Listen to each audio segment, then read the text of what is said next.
제 398강 제목은 해석. 설명해야 되는 문장과 언어가 있다는 겁니다. 하나님은 보이지 않고 보이지 않는 하나님께서 언어 계시, 글자로 된 하나님의 계시를 사도들에게 맡겨서 그들이 글을 썼고, 그 글은 사도들 자신에 의해서 해석이 되었고, 그 해석된 그 자체도 하나님의 계시가 되게 하셨습니다. 그러면 하나님께서 언어를 주셨지만 그 해석은 인간들의 이성과 지혜에 맡기느냐, 그게 아니고 성령께서 사도들을 사용하사 예수님의 말씀과 정하신 것을 언어로 기록하도록 그렇게 했습니다. 그래서 성경은, 신약 성경도 그렇고 구약 성경도 그렇지만 성경은 하나님의 성령의 힘으로, 보통 감동으로 이렇게 되어 있잖아요. 하나님의 주도하에 이렇게 나타난 겁니다. 사도들이 썼다라고는 하지만 그 사도가 성경에 그건 별로 의미 없죠. 그건 뭐 제껴버려도 됩니다.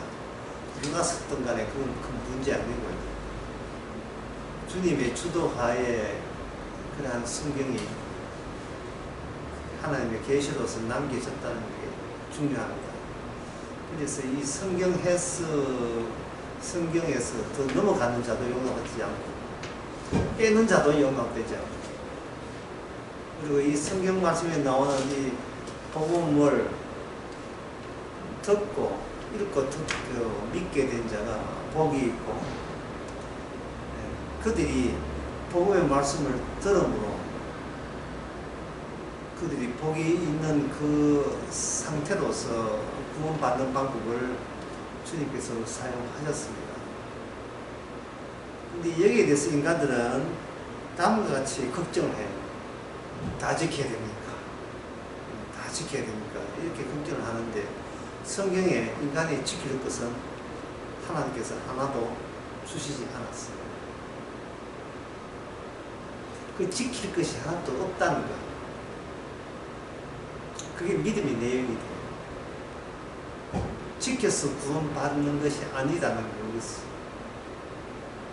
지켜서 구원받는 게 아닌 내용들을 우리에게 주셨고, 우리는 그걸 보면서 이게 지킬 것이 아니고 이대로 될 수밖에 없다는 그 사실을 받아들이면서 구원받는 거예요. 그 이유가 성경에는 성령으로 되어 있고, 이걸 성령으로 된 이 말씀이 실현되는 것도 성령의 몫이고 성령께서 하실 일입니다. 성령은 하나님이죠.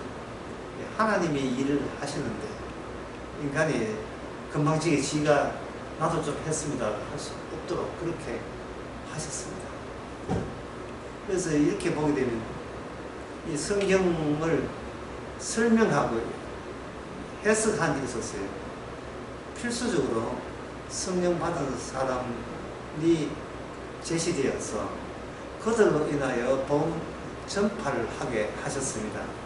이걸 가지고는 뭐냐면 은사라고 이야기해요. 은사는 성령의 주신, 성령의 일에 참여하게 하는 하나님의 주신 선물, 은혜를 은사라고. 그래서 이게 그 신약 성경에 나와 있는 여기에 참여하고 있는 사도들이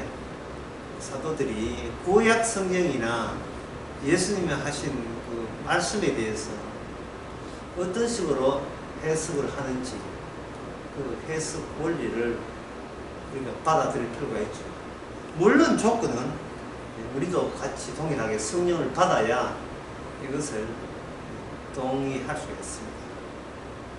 그러면 사도들이 예수님의 말씀과 구약 성경, 자기 받은 하나님의 계시를 어떤 식으로 설명하고 해석했던가, 그것은 바로 영적 전쟁을 위함입니다. 영적 전쟁. 에베소서 2장 16절에 6장 16절 12절에 보면 우리의 실험, 우리의 싸움은 혈과 육에 대한 것이 아니요, 혈과 육에 대한 것이 아닙니다. 사람하고 붙들고 네가 옳다 그러다 하고 논쟁할 필요가 없고 논쟁할 이유도 없다는 거예요. 왜냐하면 이 말씀을 가진 사도나 성령받은 성도는 적이 있는데 그 적이 뭐냐? 권세와 정사와 권세와 이 어두움의 세상 주관자들과 하늘에 있는 악한 영들에 대함이다. 그렇게 되어 있습니다. 다음에 정사와 권세라 하는 것은 세상을 정치적으로 지배하고 있는 정치적 권력을 이야기하는 겁니다. 정치적 권력자들이 하는 일이 이제 그 영적으로 봐하게 되면 예수님 편에 서지 않고 악한 편에 서 있다는 것을 전제로 합니다.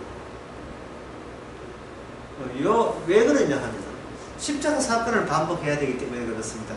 십자가 사건에 관여했던 그 당시에 정치적인 권력자이신 본디오 빌라도가 로마 측 인사죠. 본디오 빌라도가 십자가에 예수님이 달리도록 적극 말렸습니까? 그렇지 않지요. 결국은 협조했지요. 예수님 죽이는데 가담자가 된 거예요. 공범자가 되고 또는 뭐 방관자로 하지만 그냥 단순한 방관자가 아니고 뒤에서 후원자로서 했습니다. 따라서 이 세상 권력이라는 것은 이미 예수님 십자가와 결부시켜 볼 때 그 성질이 어두운 악한 영들과 결탁되어 있다는 것이 이미 탄로가 났어요. 따라서 성경 해석을 할 때 세상 권력이랑 악한 영들을 전제로 해서 성경이 해석돼야 된다. 이 말은 당신 똑바로 하세요 이래가지고는 이게 성경 해석이 아니다 이 말이죠. 영과 악마와 당신은 이런 식으로 결탁되어 있습니다를 까발릴 수 있는 해석, 이것이 성경 해석의 방향이고 모양이고 그 하나의 형태로서 갖춰져야 됩니다. 그러면 그 내용은, 성경 해석의 내용은 뭐냐? 고린도전서 2장 4절에서 5절에 잘 나와 있습니다. 모두 그 설교나 성경 해석의 원칙이 제시되어 있습니다. 고린도전서 2장 4절에서 5절에 보면 내 말과 내 전도함이 지의 권하는 말로 아니하고 다만 성령의 나타남과 능력으로 하여. 자, 여기서 보게 되면 사도에게 성령이, 만약에 사도에게 성령이 그 순간 나타나지 않고 능력이 나타나지 아니하면 사도는 설교하거나 전도할 수 없다.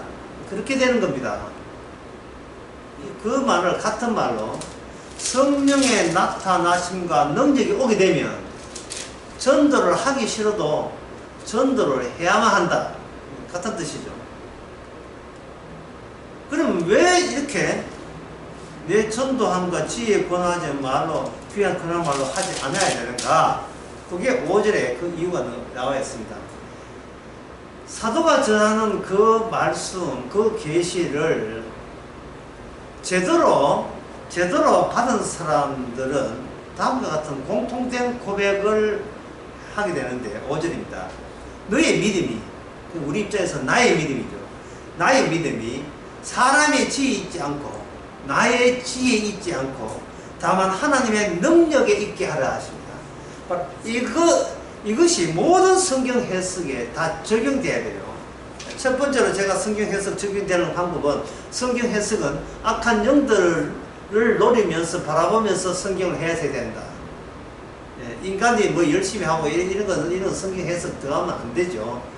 배후의 악한 영들이 예수님한테 어떻게 했는가, 이 세상의 권력자들이 어떻게 했는가, 그거 해야. 두 번째는 인간이 받아들일 때 믿음으로 받아들이는데 그 믿음이 나의 의도와 기대하는 바와 나의 지혜와 나의 마음 준비 전혀 상관없이 오직 하나님의 능력으로만 믿도록 되어 있어요. 이것은 의도적으로 하나님의 모든 성경 해석에서 인간의 가능성을 모조리 주고 다 제거해버리는 겁니다. 쉽게 말해서 하나님의 택한 자만 믿어라. 그 외에는 아예 믿지 마. 그냥 믿지 말고 그냥 지옥 가세요. 하나님의 택한 자만 하는 건 누가 택했느냐? 뭐 사도가 뭐 자기 아는 사람 친구 어떻게 특혜 안 됩니다. 왜냐하면 택했다 택하는 누구 속아있냐면 성령님의 속아이기 때문에 성령께서 그들과 성령께서 능력을 주게 되면 이쪽에 전하는 사람도 성령, 듣는 사람도 성령. 따라서 이거는 믿음은 내가 행위로 내가 노력해서 얻은 믿음이 아닙니다. 따라서 이거는 주님이 개입했기 때문에 나라는 존재는 여기서 사나 죽으나 죽다 사느냐, 그거는 하나님의 해석에 거기에 끼어들면 안 됩니다. 내 살고 죽는 게 문제가 아니고 지금 주님이 일하신다. 이게 모든 해석의 일목요연함 동일한 내용입니다.